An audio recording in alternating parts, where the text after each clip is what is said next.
sound of a person using their seatbelt. This action is basic but yet very important choice to make when driving or riding in a vehicle. Many unnecessary deaths occur each year due to the failure of a person not using their seatbelt. The hard facts begin with this. About 6,400 adults every day are injured in a car accident. The CDC has recognized that seatbelts reduce the series of crash-related injuries by 50%. That's right, 50%. Let me remind you that we're talking about life or death.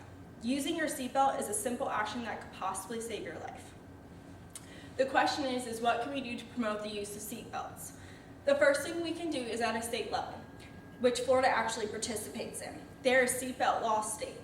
Research has found that if a state passes a seatbelt law, there is more likely and higher usage of a seatbelt in that state. Along with this, the CDC found in 2009 about 12,000 more injuries would have been prevented and about 450 more lives would have been saved if all states had primarily enforced seatbelt laws. These laws not only apply to the driver, but also apply to all the passengers in the vehicle. So before starting or driving your vehicle, make sure everyone is putting on their seatbelt. I want to conclude this speech on this note. There's a reason why we have seatbelts in our vehicles. These are life-saving and preventative measures that can in fact save lives. You should not only make wearing a seatbelt your new habit, but relay this habit to others.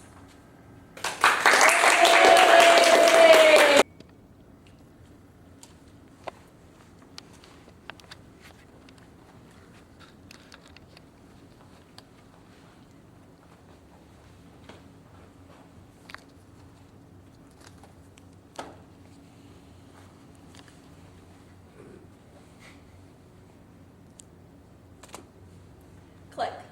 That's the sound of someone using their seatbelt. This action is basic, but yet very important choice to make when driving or riding in a vehicle. Many unnecessary deaths occur each year due to the failure of a person not using their seatbelt. The hard facts begin with this. 6,400 adults every day get injured in a car accident. The CDC, Center for Disease and Control, recognized that seatbelts reduce serious car-related injuries and deaths by 50%. That's right, 50%. Let me remind you that we're talking about life or death. Using your seatbelt is a simple action that could possibly save your life. The question is what can we do to promote the use of seatbelts? The first thing we can do is at a state level, which Florida participates in. They're a seatbelt law state. Research has found if the state passes seatbelt laws, there's a higher incidence and usage of seatbelts in that state. Along with this, the CDC found in 2009 about 12,000 more injuries would have been prevented and about 450 deaths would have been saved if all states had primarily enforced seatbelt laws. These laws not only apply to the driver, but also to all passengers in the vehicle. So before starting or driving your vehicle, be sure to make sure that everyone has put on their seatbelt. I want to conclude this speech on this note. There's a reason why we have seatbelts in our vehicles. These are life-saving and preventative measures that can in fact save your life. You should not only make wearing your seatbelt your habit, but also make it a habit to others.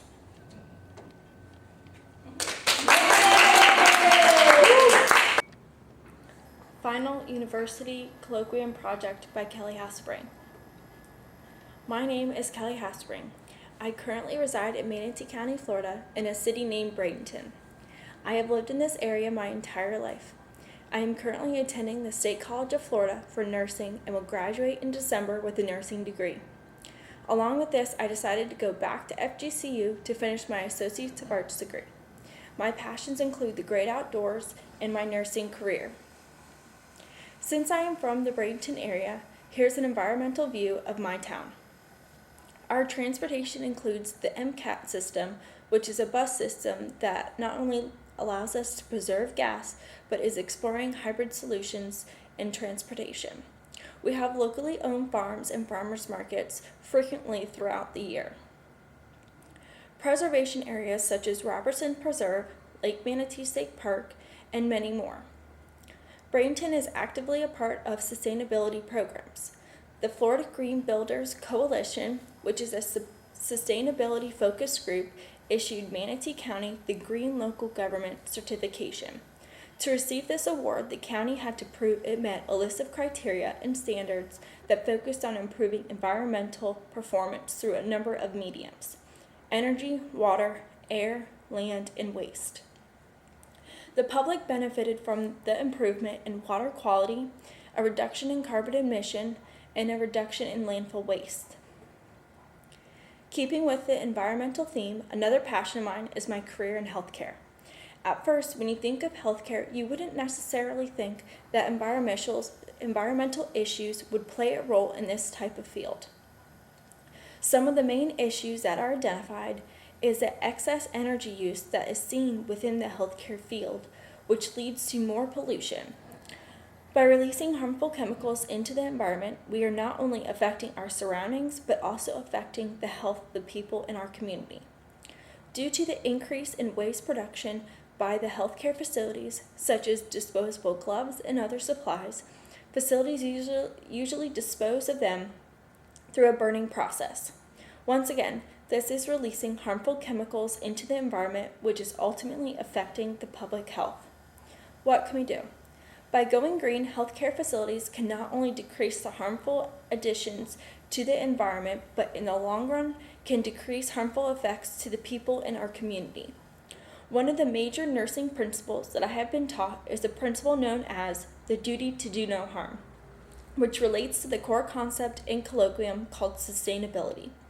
This correlation is seen because healthcare workers have dedicated their lives to improving other lives in our surrounding community, which is the parallel definition of sustainability. Through the University Colloquium course at FGCU, I have expanded my knowledge in environmental education in more ways than I thought. To compile some of the key concepts that I have learned in this course, I have put together an interactive game called the Environmental Game.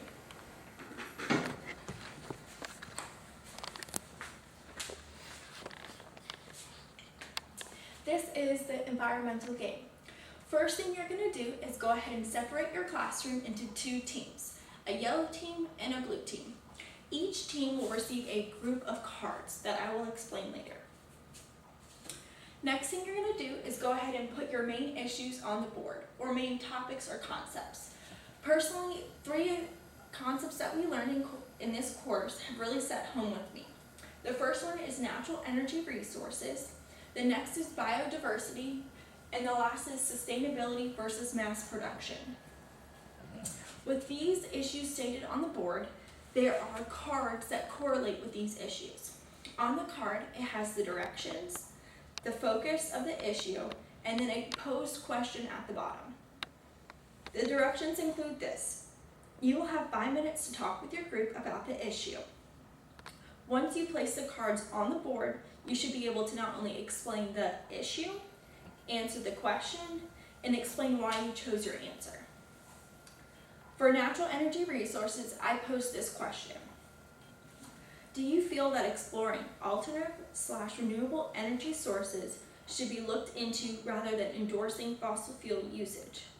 What category would benefit the least by this possible change or continuum in energy resources?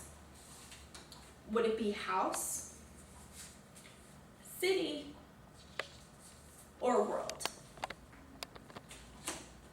Who do you think is affected most by our current energy sources? Would it be animals, land, water, and soil, or the climate? Once the teams have put these pictures up onto the wall, they then will go sit down. Each team will come up individually and explain not only their issue, but why they chose what they did, and hopefully lead to a nice discussion throughout the classroom. Well, that is the end of my presentation. Thank you very much for your time, and